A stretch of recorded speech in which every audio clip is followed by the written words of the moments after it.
There's someone who's fighting for South Africans. A patriotic South African is the one who's becoming an enemy of the state. She's not coming and do what she's doing because she's bored at home. She don't know what to do. She's doing what she's doing to protect South Africans. And we can't really allow illegal foreigners to run our country assisted by our own government. So we believe that as leaders, as South Africans, we must support Jacinta. That is why I'm here myself. We continue to support those who are fighting for our country. This is why ACTIONSA we should support Ngobese when it's being victimized by the state, and we also support Jacinta as well. As ACTIONSA will be with her throughout this measure, because we believe that she's becoming a victim and a scapegoat from government, because government should be doing the right thing by ensuring that South Africans and learners are getting their rights, which they deserve, by the way.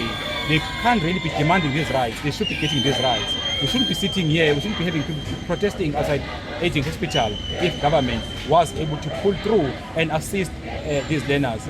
Also, we believe leaders must provide leadership, because you ask yourself, where is the MEC of education? Where is the premier of this province when we've got chaos in this province? We are sitting here now, the police station is closed, and people who are residing around Poi can't get help in this police station.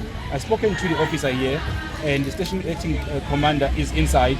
They've told them to close the station. And you ask yourself, why? Who said someone is coming here to bomb the station? Why you close the station? There are people who are really coming here to get help. They are now chased away to go to central police station.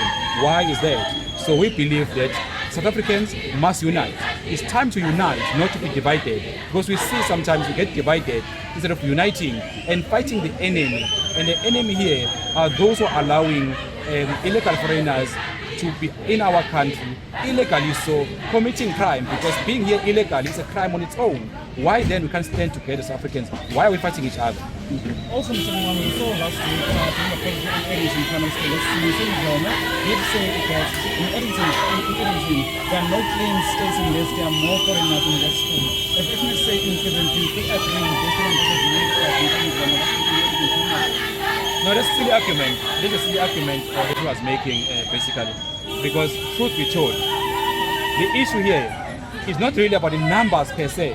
It's about to say we can't have South Africans who are outside not having education when foreigners are having access to education.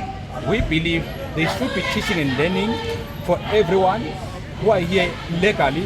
It's okay, but we can't then compromise and sacrifice South Africans at the expense of illegal foreigners. That's what we're fighting for. It's not about numbers. Even if it's 2 or 5, it doesn't matter. But we can't have someone occupying a space inside, because end of the day, we are the one who are South Africans who are paying taxes in this country. We are the one who are funding this education, and they come and enjoy these benefits. Why? We can't go to their countries and enjoy these benefits in their countries. So why they must come here and enjoy our own hard sweat money, because we work hard to pay this tax. Every day we find ourselves have to pay high rates, tariffs. Why? Because we have to fund education, fund healthcare system. The very same healthcare system that is occupied by the very same illegal foreigners. So we are saying, as Africans, let's fight with the system. Let's fight with government, because our government is failing us, honestly.